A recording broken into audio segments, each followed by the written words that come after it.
Greetings. Welcome to the Captive Desk. In this video, we have a special treat as Farmer Josh takes us on a fascinating journey through the concept of abiogenesis. Abiogenesis is the origin of life or living organisms from inorganic or inanimate substances. The study of abiogenesis aims to determine how pre-life chemical reactions gave rise to life under conditions strikingly different from those on Earth today. Get ready to explore the origins of life with Farmer Josh. Y'all ready for this? How many of you are bakers? I love to cook. Love to cook. Been in the restaurant business 33 years. But I grew up in Louisiana, a little bit of this, a little bit of that. Very rarely follow a recipe. Baking isn't like that.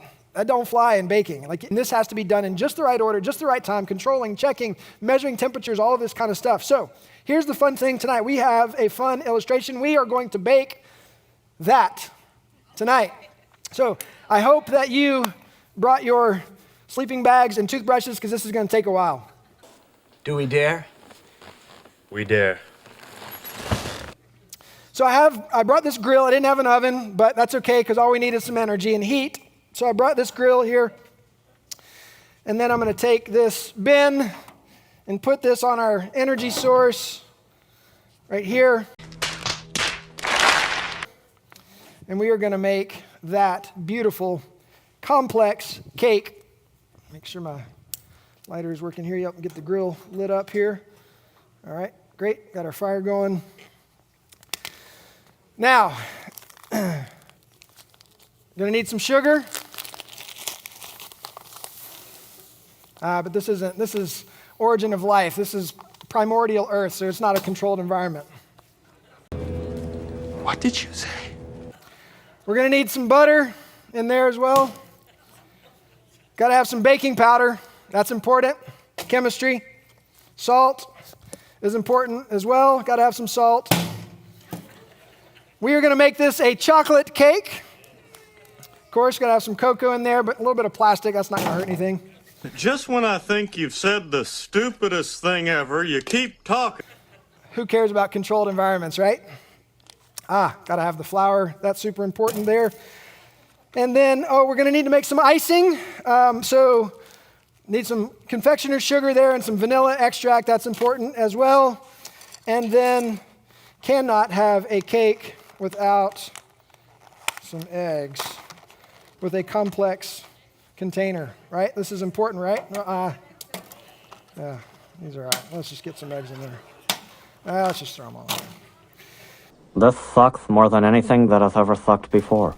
Now, in order to build a tiered cake like that, it's a much more complex cake than just a simple little cake, right? We've got to have the different tiered things right there. And again, the order that we add these things doesn't matter in a prebiotic earth.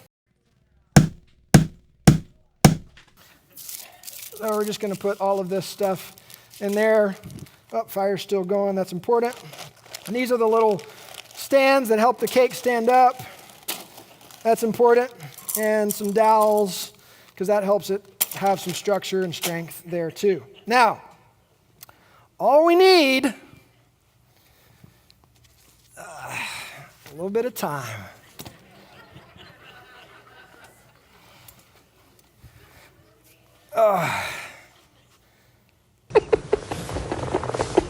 It's so stupid. It's really so stupid. Come on. It's torture. Somebody have a watch? Is there any amount of time going by that turns this thing into that? No. No. No. Mm-mm. Mm-mm. No. No. No. No. No. No. Hell no. No. No. And again, when we talk about putting a cell phone on a grill or a fire pit or a volcano or hydrothermal vent in the ocean. I mean, you and I know that's nonsense because in order to charge a cell phone, you have to have exactly the right plug with the cord that's long enough to fit from, to the bedside table, right? It's got to fit just right or it doesn't work. It's got to have exactly the right. Like what happens when you go to Europe and you plug the wrong thing into the wrong outlet? It doesn't work. Energy harnessing is dangerous. And so I've brought a video of a scientist to help us see how dangerous this process actually is. A load is connected between... What did you expect? These are people of the land. You know. Morons. It's clear that Farmer Josh's grasp on the complex science of abiogenesis is as tenuous as a scarecrow's grip on a physics textbook. While his presentation is comical, his understanding is riddled with more holes than a sieve. It's evident that Farmer Josh should stick to what he knows best, tending to his crops and livestock. After all, the origins of life are best left to the experts, not those who think primordial soup is something you serve with a side of cornbread. So let's all give Farmer Josh a round of raspberries for trying and failing miserably, and gently nudge him back to the fields where his true expertise lies.